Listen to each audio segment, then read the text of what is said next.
من الشيطان الرجيم بسم الله الرحمن الرحيم أم حسبتم أن تدخلوا الجنة ولما يأتكم مثل الذين خلوا من قبلكم مستهم البأساء والضراء وزلزلوا حتى يقول الرسول والذين آمنوا معه متى نصر الله ألا إن نصر الله قريب يسألونك ماذا ينفقون قل ما أنفقتم من خير فللوالدين والأقربين واليتامى والمساكين وابن السبيل وما تفعلوا من خير فإن الله به عليم. دا سورة البقره ده او آیات نمبر ده 114 115. ربط او تعلق د دې ام حسبتم د مخکې سره څه ده؟ نو مخکې آیات کې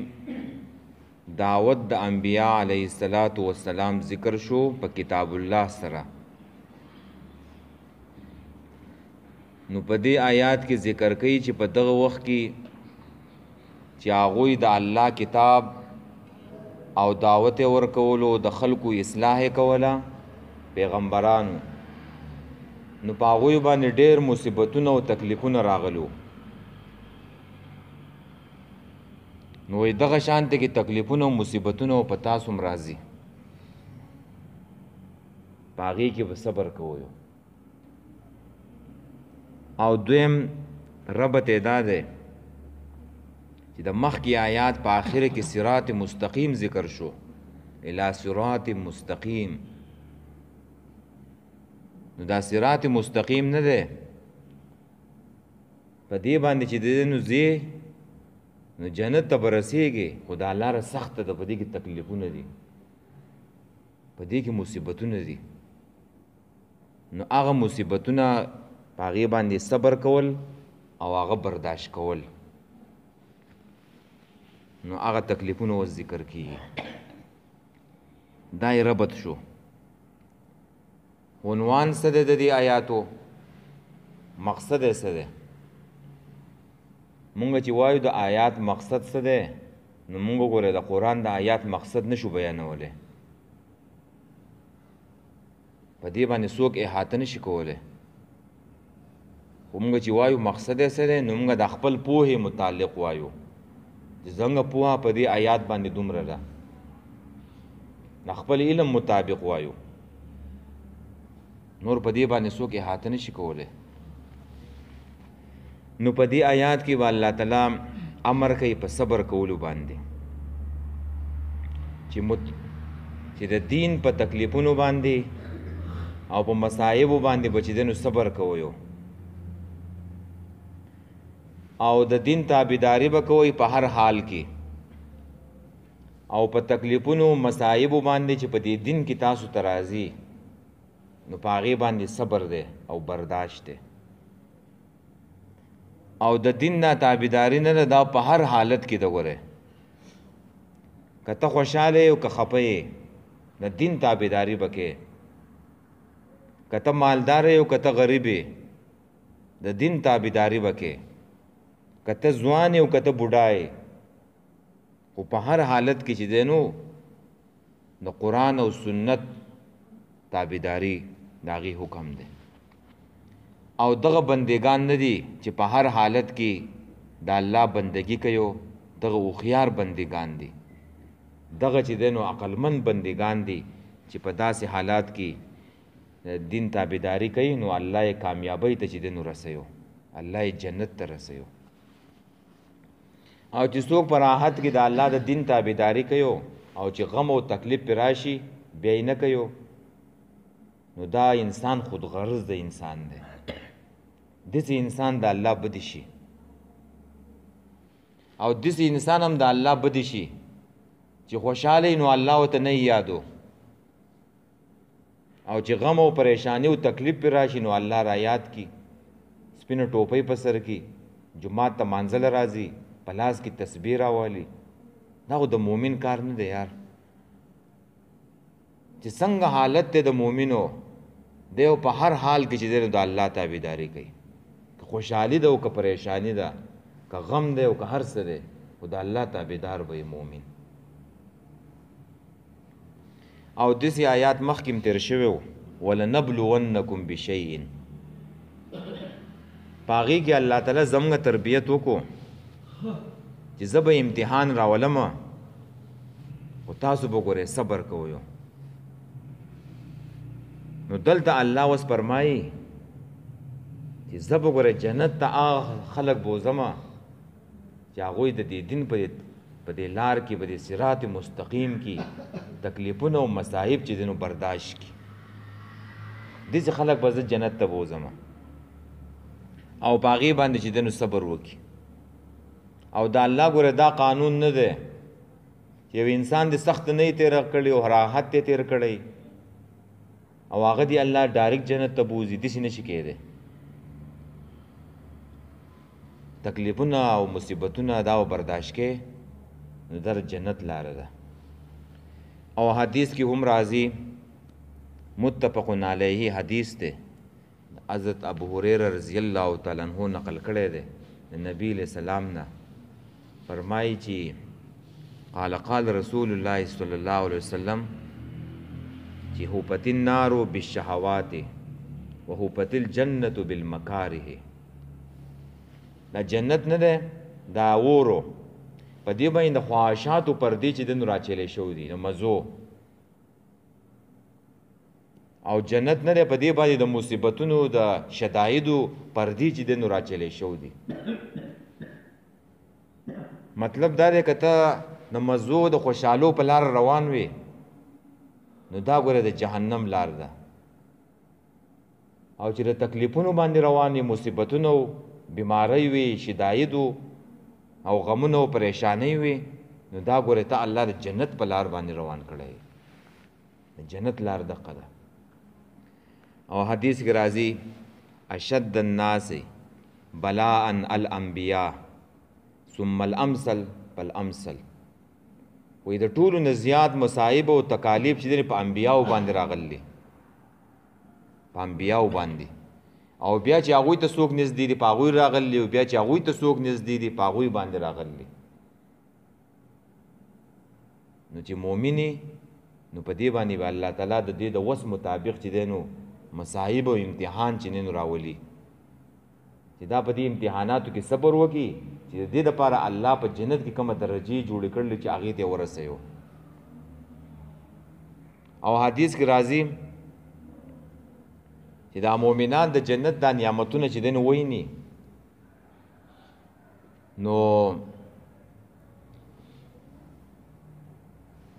نو ځینې خلک به چې دی نو هغه به ډېر اوچت درجو ته چې دی نو ورسېږي نو هغه به الله ته وایي چې الله موږ دومره اعمال نه و کړي دا موږ چې کم درجو ته راورسېدلو نو الله به ورته وایي دا چې په تاسو په دنیا کې کم تکالیف راغلو تاسو په هغې کې صبر کړی و نو دا تاسو ته په هغې باندې چې دی نو دا درجې میلاو شوي نو هغوی به بیا وایي چې دا په دې دنیا کې په موږ باندې نور هم سخت راغلی چې د هغوغې زمونه په دې چوړکو باندې او په قینچو باندې درې شوی چې مونږ د الله د دین دپاره چې دی نو قربانیانې ورکړو نو دا به راځي ښه نو په دې حالاتو کې چې دی نو صبر وکړې ام حسبتم آیا تاسو ګمان کوئ ام چې دی نو دا استفهامیه ده حمزه استفهامیه ده پاول د کلام کې چې دی نو راځي حاسبه د حسبان نه ده په معنی د ګمان باندې په ګمان سره او کله ناکله د یقین په معنی باندې هم راځي آیا تاسو ګمان کوئ ان تدخلوا الجنة چې تاسو به داخل شئ جنت ته پاول فرصت کې دخول نه مراد داخلېده دي بې تکلیفه بې عذابه او دخول کوم دخول مراد ده؟ اولنې دخول. نور نفس وعده خو د هر اهل ایمان سره ده چې د چا عقیده توحید د جواب جنت ته ځي، خو یو جنت ته په اول وخت کې تللی نو دا به هلته ځې چې هغه تا تکلیفونه او سختې مصیبتونه برداشت کړي، او یو چې کم خلک د عقیدې باوجود چې دی نو ګناهونه کړلي جهنم ته تللی نو هغه به هلته چې دی نو سوځي، هلته به پاکیږي. الله تعالی په دې جنت کې ګنده خلک نه پرېږدي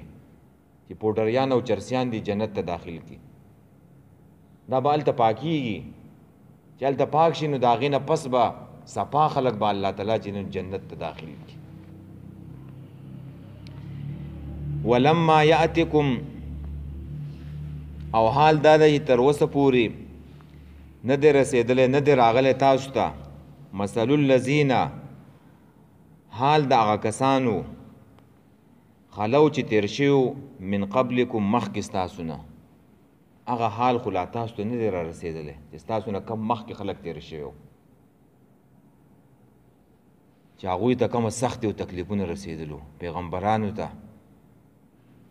او دغه شانتې کې د پیغمبرانو تابعدارو ته چې کوم تکلیفونه رسېدلو هغه حال خو وایي تاسو ته لا نه دی رسېدلی. مستهم البعثاء، رسېدلو هغوی ته البعثاء تکلیف د مال، د مال ولږې او تندې خلکو ته چې دی نو رسېدل وي، مال ورسره چې دی نو نه و، دا تکلیف د مال و پخوانو خلکو ته دا ورته رسېدلی و. نو دغه شان به تاسو ته هم رسېږي، تاسو په دې حالات کې صبر کوئ. والضراء، او تکلیف د بدنو، بعض وایي تکلیف د مال ته او ضراء ویلی کېږي تکلیف د بدن ته، یعنې بیماری دي، مرضونه دي، زخمونه دي، په جهادونو کې چې دی نو زخمونه او تکلیفونه رسېدلي. وزلزلو، خوځولی شوو، زلزله څه ته وایي؟ خوځولو ته، چې وخوځولی شي په سختۍ سره. مراد هغه تکلیفونه دي د دې نه چې هغه د دشمن د طرف نه یو، په هغې کې دشمن د طرف نه چې دی نو دمکیانې چې ودرېږه زه به رسه ګورم او زه در باندې درځمه، عصابي جنګ چې ورته ویلی کېږي، عصابي چې هغه د دشمن راغی، او توانې او غلطې خبرې او بیځې اعتراضونه، غلطې فتوې، کنزل کول، پیغمبرانو ته جادوګران او ساحران ویل، لیوني ویل، دا په دې کې داخل دي. حتی تر دې پورې یقول الرسول، چې وبویل رسول، والذین هغه کسان ماهو چې د هغه سره و، یعنې د هغه په ملګرتیا کې و، د هغه تابعدار و، متی نصر الله، کله به یې هغه امداد د الله، یعنې داسې حد ته به چې دی نو خبره ورسېدله. الا خبر شئ ان نصر الله قریب، یقینا مدد د الله چې دی نو نږدې دی.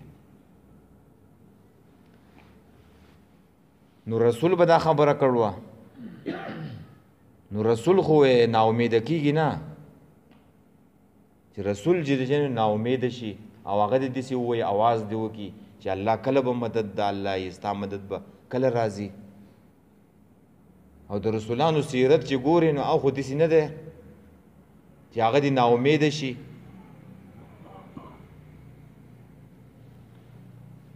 او څومره سخت حالات به که نه تبوک کې، چې بعضې کسانو ویلو چې نن مونږ ډېر یو په تعداد کې، او نن به چې دی نو مونږ دشمن چې دی نو هغه به ختمو. دا خبره د الله خوښه نه شوه، نو مؤمنان په سخت حالات کې چې دی نو راګیر شو، او دا غشي چې نه ویشتی کېږي، او ډېر سخت حالات دی په تبوک کې. او نبی علیہ السلام په اس باندې ناست دی او راکوشو، او کسان چې دی نو تتر بتر شو دي، او نبی علیہ السلام مخکې چې دی نو روان دی په دې سخت غشو کې، او دا آواز کوي انا النبی لا کذب انا ابن عبد المطلب، وایي زه پیغمبر یم، نبی یم، زه دروغجن نه یم، او زه د عبدالمطلب چې دی نو بچی یم. نو په دومره سخت حالاتو کې چې دا خبره کوي نو دا خو ناامیدي نه ده. دغه شان په احد کې څومره سخت حالاتو چې د جنگ هغه ګټلی شوی جنگ چې دی نو هغه د هغې هغه پانسه چې دی نو پلټ شوه او ملګري اخوا دېخوا شو او نبی علیہ السلام ولاړلی او आवाज کوي الی عباد الله، ای د الله بندگانو راځئ راټول شئ زما خواله راځئ. دا خو جرأت دی، دا خو بهادري ده. او علی رضی الله تعالی عنہ به ویل په جنگ کې د نبی علیہ السلام خواته ودرېدل دا ډېر لویه بهادري غواړي، ځکه چې په جنگ کې به ټول زور چې دی نو هغه په نبی علیہ السلام باندې به و چې کافرو به دا ویل چې اول دې دا ختم کو. نو غټه بهادري او غټ زړه غوښتلو د نبی علیہ السلام خواته چې دی نو په جنگ کې ودرېدل، دا څه معمولي خبره نه وه. نو دلته هم نبی علیہ السلام خو چې دی نو هغه ناامیده نه دی او نه یریږي. دغه شان کله چې نبی علیہ السلام هجرت کوي او غار سور ته چې دی نو ورسېدله او کافران راله دغه د غار خولې له او بکر صدیق نبی علیہ السلام ته وایي ای د الله رسوله وایي دقه دې راورسېدله خبرې هغوی دننه چې دی نو اوري بار ولاړلي او نبی علیہ السلام دومره سخت مطمئن دی چې ابوبکر صدیق ته وایي چې لا تحزن ان الله معنا، فکر مکوه غم مکوه الله تعالی چې دی نو زموږ سره دی. نو نبی نه ناامیده کېږي خام. نو په دې ځای کې تقدیم او تاخیر دی خام، په دې الفاظو کې تقدیم او تاخیر دی. نو داسې به وایي خام مستهم الباساء رسېدلو هغوی ته تکلیفونه د مال والضراء او تکلیفونه د بدن وزلزلو خوځولی شو حتی تر دې پورې یقول الذین چې وبویل هغه کسانو ماهو چې ایمان راوړی او ماهو د پیغمبر په ملګرتیا کې څه به وویله متا نصر الله چې کله به یې امداد د الله. نو یو ټکی مې پرېښود اوس به هغه ووایه یا ویقول الرسول او ویل برسول الا ان نصر الله قریب، خبر شي امداد د الله نږدې دی. اوس یې پوه شوی په دې الفاظو کې تقدیم او تاخیر راغی.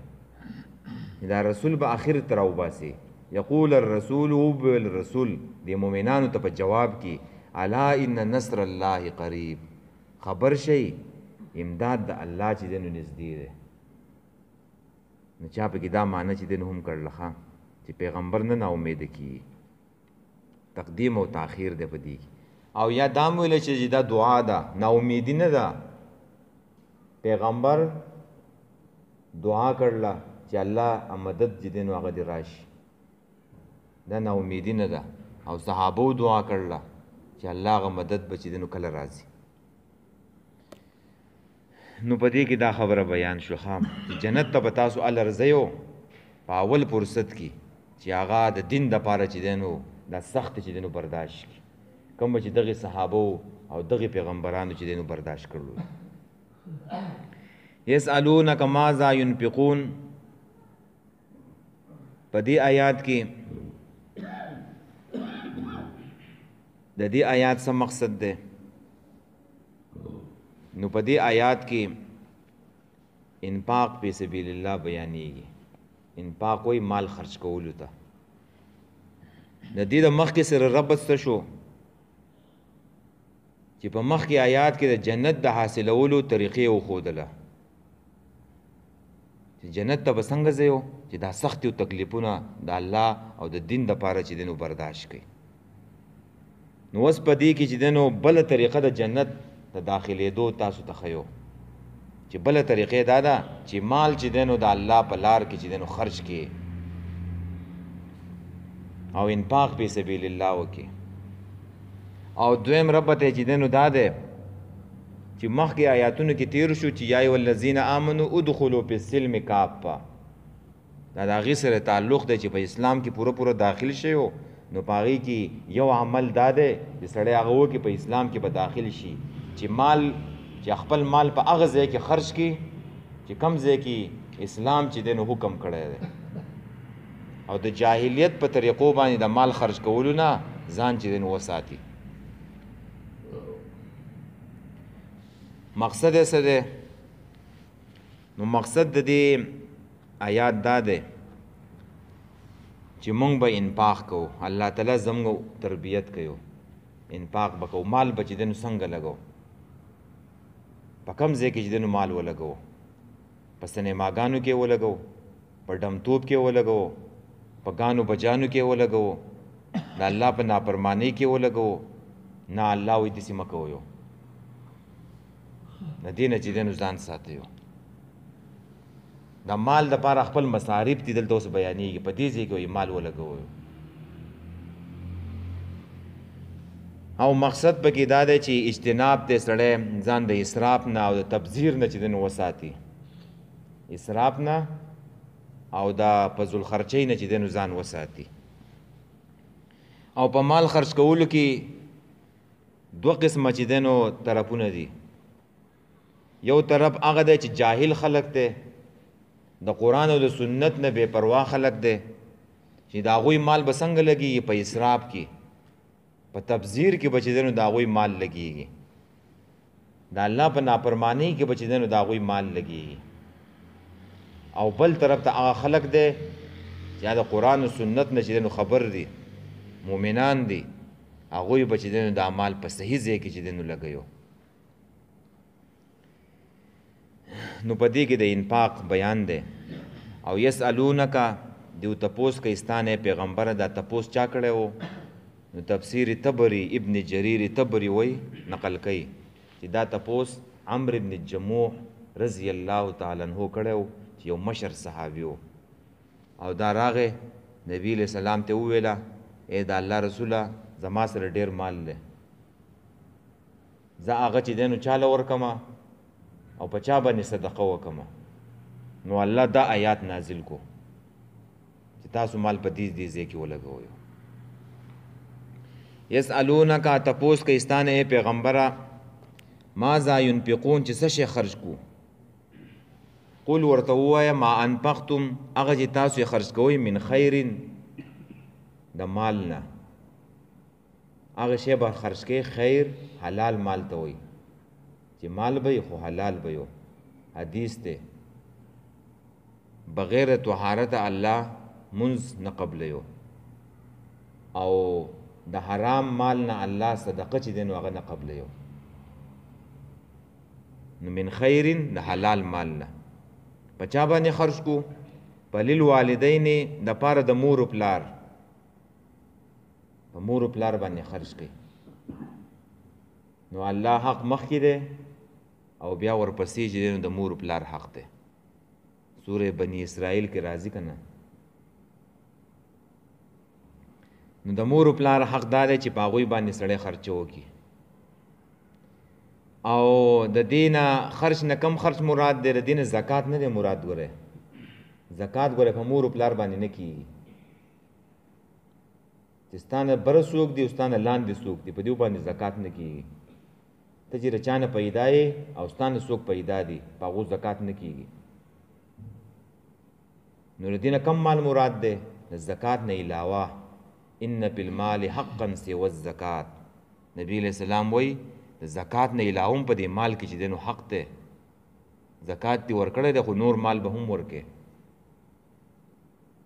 نو مور و پلار محتاج یو نو بیا خو دا واجب دی ګوره چې په هغوی باندې سړی مال ولګوي، مور و پلار باندې. او دا انسان ته ډېر نږدې دي دا مور و پلار. د انسان د ده سره ښېګړه کړي، پرورش یې کړی، پالنه یې وله کړي، نو دا بچی نه شي ویلی دا زما مال دی. د بچي مال هم چې دی نو د پلار مال دی. نو په مور و پلار باندې به مال لګوي، په دې ځای کې به یې لګوي. ښه په نافرمانو کې به یې نه لګوي، په ډنګ ټکورو، په ګډاو، په شرابو کې به یې نه لګوي. نن دې معاشرې ته وګوره که نه، د خلکو مال په څه کې لګېږي؟ مور و پلار چې دی نو په کټ کې پراته یو او دا ظالم چې دی نو ډاکټر له نه بوځي، بیماران دي، ضعیفان دي، او علاج چې دی نو هغه نه کوي، ښه خوراک وله چې دی نو نه راوړي، دوایي ول چې دی نو هغه نه راوړي او د بدماشۍ دپاره چې دی نو مال لګول شته بدماشي کوه ګانې لګوه ډیګونه لګوه او تا خلک بې سکونه کړی دی خلکو ته دې بې سکوني رسوله او چې څوک یو کس بې سکوني کوي الله هغې ته چېرته سکون نه ورکوي ګوره دا د الله قانون دی چې تا چا ته ضرر ورسولو څوک دې بې ارامه کو بې سکونه دې کو نو تا الله تعالی تعالی چېرته سکون نه درکوي ګوره در په دې کې به ګرځي دا د الله قانون دی چې خلکو ته دې راحت رسوو الله به تا ته چې دی سکون در رسوي راحت به در رسوي او چې خلکو ته تکلیف رسوو نو بیا ورته ټینګ شه چې ته څه کوې الله به رسه چې دی نو هغه شانتي کوي نو دې نه چې دی نو به ځان ساتې ښه چې د الله مخلوق ته چېرته ضرر او تکلیف ونه رسي نو د هغې بدماشو دپاره چې دی نو مال شته د الله په دین کې مال نه لګوي او نه چې دی نو په جومات کې لګوي د الله په کور کې لګوي نه په مدرسه باندې لګوي ښه جي پلیل والدین د پاره د مور او پلار چې په مور او پلار باندې چې دنو ته خرچه وکي والاقربین او نور چې دنو د مور او پلار ته نږدې خلک چې دنو خپل خپلوان دي دا خپل خپلوان چې دنو دام د مور او پلار د وجې نه پیدا شو دي د دیو د رشتې د وجې نه دا خپل خپلوان جوړ شو دي نو چې خپل خپلوان نو د مال ورکو نو 2 ثواب دي پکې وګټله یو د صله رحمۍ او بل چې د انفاق د مال د لګولو ډبل اجر دی په دې کې ډبل ثواب دی صله رحمي پالل خپل خپلوان خوشحاله ساتل که هغه غریبانانی نو زیات حق ګورې د هغوی دی چې هغوی له ورکړي په هغوی باندې زکات هم که زکات پې کېدو نو زکات هم ورکوه او که د هغې نه علاوه چې دی نو غریبانانو نو بیا په مال کې په خپل مال کې چې دی نو پتا باندې واجب ده چې په دغې خپلوانو باندې چې دی نو مال ولګې والیتاما او نور یتیمانان دي یتیم تاسو پیژنئ چې پلار یې مړی و دا ماشومي نابالغي د دې د پرورش چې دی نو څوک نشته د پیسو د ګټلو یې چې دی نو څوک نشته نو په یتیم باندې مال ولګوه بې سهاره دی والمساکین او مسکینان مسکین هغې ته و چې بېګاله په مشکل سره چې دی نو هغه رزق چې دی نو هغه پیدا کوي او سوال چې دی نو چاته نه کوي خودداره سړی په سوال ورته ځان بدې ښکاري په سپینه جامه کې چې دی نو هغه غریب او مسکیني وابن السبیل او مسافر په دیو باندې خرج کا مسافر کا په خپل علاقه کې مالداري او کستا علاقې ته راغلی دی نو بیا مو ورسره ښه کې ځکه محتاج دی د ډوډۍ غم یې وکړه د کټ بسترې غم یې وکړه نو مسافرو سره به ښه کې وما تفعلوا هغه تاسو کوئ من خیر د نیک عمل نه نو مطلب پکې اشاره پکې دا ده چې یوازې مصارف دا نه دي ګوره نورم پسې ګوره نورم نیکی کوه نور به څوک به سوالګري څوک به چې دی نو غلاماني هغوی سره هم چې دی نو ښه وکړه نو په ان الله پس بېشک الله پاک به په هغې باندې علیم پوهه دی تسلی ده پکې تسلی پکې مؤمنانو ته دا ده چې تا مال ورکو نو ستا د اجر الله نه ضایع کوي ګوره د دې پر پوره پوره بدله به چې دی نو تعالی الله درکوي الله پې پوهه دی الله پې علیم دی خلکو ته یې مه ښایه الله پې عالم دی که نه مخکې به خلکو ویله وایي نیکې کر دریا میں ډال وایي نیکي وکړه وایي سیند ته واچوه اوس وایي نیکي کر فیسبوک پې ډال نیکي کوه به فیسبوک باندې ورچوه الله پې عالم دی که نه ولې خلکو ته ښې الله په هغې باندې پوهه دی او حدیث کې راځي که نه چې الله پاک به د قیامت په ورځ 3 کسان چې دنو جهنم ته اچوي په هغې کې یو کس هغه دی چې سخي سړی دی مال یې چې دی نو لګولی د ورځې او د شپې نو الله پاک به ورته وایي چې څه دې راوړلي هغه به وایي چې الله مال دې راکړی و او بس چې دی نو ما د ورځې او د شپې په خلکو باندې خرج کړی دی الله پاک به ورته وایي دروغ وایي تا دا مال د دې دپاره خرج کړی و چې ما ته خلک سخي سړی ووایي خلک زما صفت وکي زما شهرت وشي دا د دې دپاره مال خرج کړی دی نو الله پاک به حکم وکړي چې دا پړ مخ فرشتو ته ووایي چې جهنم ته راکاږئ نو مطلب څه دی چې دغه سړي په دې مال لګولو کې اخلاص نه و ریاکار عمل نه قبلیږي څه چې کې د الله د رضا دپاره به کې چې الله خوشحاله شي نو که تا د الله د رضا دپاره کړی نو الله په هغې باندې پوهه دی الله پاک به د هغې اجر چې دی نو تاله درکړي بس دی ام حسبتم آیا تاسو ګمان کوئ ان تدخلوا الجنة چې تاسو به داخل شئ جنت ته ولما یاتکم او د وسه پورې نه دی راغلی تاسو ته مثل الذین مثال دغه کسانو خلو چې تیر شو من قبلکم چې مخکې ستاسو نه و یعنی حال دغه کسانو خلو چې تیر شو من قبلکم چې مخکې ستاسو نه و ستاسو نه مخکې کم خلک تیر شوی دی په ایوب علیه السلام باندې څومره غټه بیماري راغله څومره تکلیف ورته رسېدلی و بدني 18 کاله چې دی نو هغه په دې بیمارۍ کې و او صبر یې وکړو نه الله بیا روغ کو مال بچي هر څه چې دی نو ختم شو صرف یوه ښځه پاتې وه یعقوب علیه السلام څومره صبر کړی و چې زوی د هغې د مخې نه چې دی نو درې شو په کلونو چې دی نو هغه غیب و په بچي پسې هغې څومره برداشت کړی دی نبی علیه السلام څومره صبر کړی دی د طایب خلکو د هغې سره کم سلوک وکړو د مکې خلکو د هغې سره کم سلوک وکړو خالو چې تیر شوي دي من قبلکم چې مخکې ستاسو نه و مستهم البعصاء رسېدلو هغوی ته البعصاء تکلیف د مال والضراء او تکلیف د بدن وزلزلو خوځولی شو حتی تر دې پورې یقول الرسول چې وبویل رسول والذین کسان آمنو چې ایمان راوړی و ماهو د هغه په ملګرتیا کې متا نصر الله کله به امداد د الله الا خبر شي ان نصر الله قریب چې یقینا مدد د الله نږدې دی او دا بل شان هم ویلی شي حتی تر دې پورې یقول الذین چې وبویل هغه کسانو آمنو چې ایمان به راوړی و ماهو د هغه په ملګرتیا کې متا نصر الله کله به امداد د الله نو یقول الرسول نو پیغمبر به وویل الا ان نصر الله قریب یقینا مدد د الله چې دی نو نږدې دی یسألونک تپوس کوي د استانه پیغمبره ماذا ینفقون چې څه شی خرج کو قل ورته ووایه ما انفقتم هغه چې تاسو خرج کوئ من خیر د حلال مال نه نو خرچ یې کوي په للوالدین دپاره د مور و پلار والاقربین او د خپلو خپلوانو والیتام او په یتیمانانو والمساکین او په مسکینانو وابن السبیل او په مسافرو وما تفعلوا هغه چې تاسو کوئ من خیر د نیک عمل نه فإن الله نو یقینا الله به پاغي باندې علیم پوه دی بسم الله الرحمن الرحیم